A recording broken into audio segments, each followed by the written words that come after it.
আসসালামু আলাইকুম। JN cooking and ব্লগের আজকের পর্বটি দেখার জন্য আমন্ত্রণ রইল। আশা করছি কাছে দূরে সবাই অনেক বেশি ভালো আছেন। আজকে গরু মাংস রান্না করব। যদি এইভাবে রান্না করেন তাহলে মাংসটা হবে অনেক নরম, সফট, আর কালারটা দেখেন কত সুন্দর এসেছে। যদি এইভাবে করে মশলাগুলো দিয়ে রান্না করেন, তো আমার রেসিপিগুলি ভালো লাগলে চ্যানেলটাকে সাবস্ক্রাইব করে বেল বাটনটাকে প্রেস করে আমার সাথে থেকে যেতে পারেন।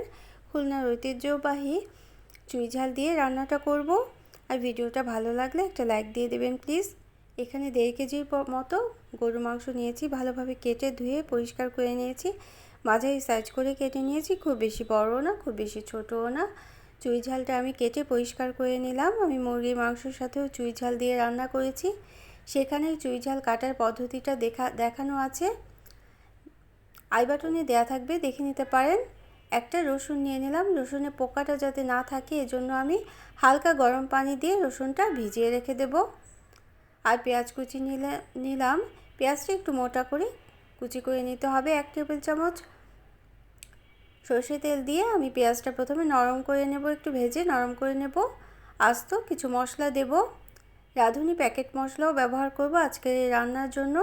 রান্নার স্বাদটা যাতে সবচেয়ে বেশি হয় গরু মাংস রান্নাটা, সেই জন্য আমি আজকে প্যাকেট মশলা ব্যবহার করব এবং চুই ঝালটা ব্যবহার করব। এভাবে করে যদি রান্নাটা করেন তাহলে কিন্তু গরুর মাংসর স্বাদ হবে একটু অন্য রকমের।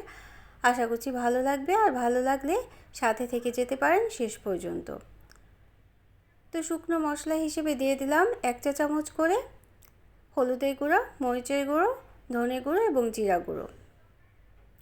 আর 1.5 টেবিল চামচের মতো আমি আদা আর রসুনের পেস্ট দিয়ে দিয়েছি। এখন চুই ঝালগুলো যে কেটে রেখেছিলাম সেটাও দিয়ে দিলাম। এখন মশলাটা 2-3 বার পানি অল্প অল্প করে পানি দিয়ে দিয়ে মশলাটা খুব ভালোভাবে কষিয়ে নিতে হবে।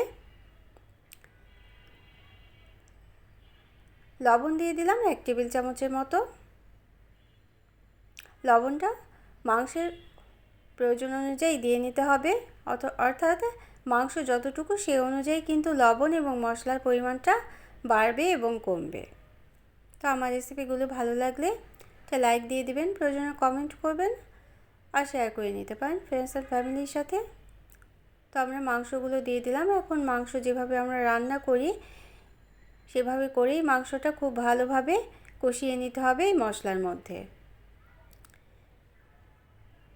যেহেতু গরু মাংসের মধ্যে চর্বি থাকে, আমি হাড় এবং চর্বি সহ প্রায় 1.5 কেজির মতো মাংস নিয়েছি, এজন্য তেলটা কিন্তু আমি একটু কম দিয়েছি। এজন্য প্রথমে এভাবে করে মশলার মধ্যে কষিয়ে নিতে হবে।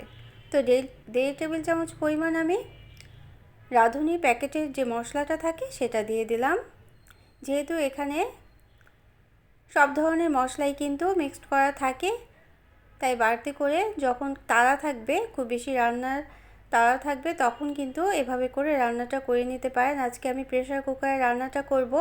প্রেসার কুকারে রান্না করলেও মাংসটা যদি এভাবে করে প্রথমে কষিয়ে নেন অন্য একটা পাত্রে, যেহেতু প্রেসার কুকারের ঢাকনাটা ছোট থাকে এজন্য কিন্তু প্রেসার কুকারে বারে নেড়ে কষানো সম্ভব হয় না, তাই আমি অন্য একটা কড়াইতে প্রথমে কষিয়ে নিয়েছি। এখন আমি প্রেসার কুকারের মধ্যে ঢেলে দিলাম মাংসটা এবং কড়াইটা ধুয়ে পানি দিয়ে দিলাম। 1.5 কাপ পরিমাণ পানি দিয়েছি।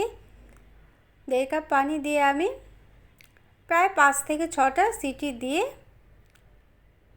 নামিয়ে নিয়েছি। ঢাকনাটা খুলে নিয়েছি। ঢাকনাটা খুলে দেখেন এভাবে করে মশলার উপরে চলে এসছে, তেলের উপরে চলে আসছে মাংসটা খুব সুন্দরভাবে সিদ্ধ হয়ে গিয়েছে, অর্থাৎ প্রায় 5টা সিটি দিয়ে দেখতে হবে, খুলে দেখতে হবে। যদি ভালোভাবে সিদ্ধ হয় তো হলো, না হলে আবার ঢাকনা লাগিয়ে আর 2-1টা সিটি দিয়ে নিতে হবে। এভাবে করে যদি প্রেসার কুকারে রান্নাটা করেন তাহলে মাংসর স্বাদ হবে অতুলনীয়, বোঝাই যাবে না এটা যে প্রেসার কুকারে রান্না করেছেন। তো আমি একটা রসুন দিয়ে দিলাম। এভাবে রসুন, চুই ঝাল এবং রাঁধুনি প্যাকেট মশলা দিয়ে যদি রান্নাটা করেন প্রায় 1 ঘন্টা সময়ের মধ্যেই কিন্তু এই গরু মাংস রান্নাটা শেষ হয়ে যাবে। তো আমার রেসিপিটি কেমন লাগলো অবশ্যই কমেন্ট করে জানাবেন।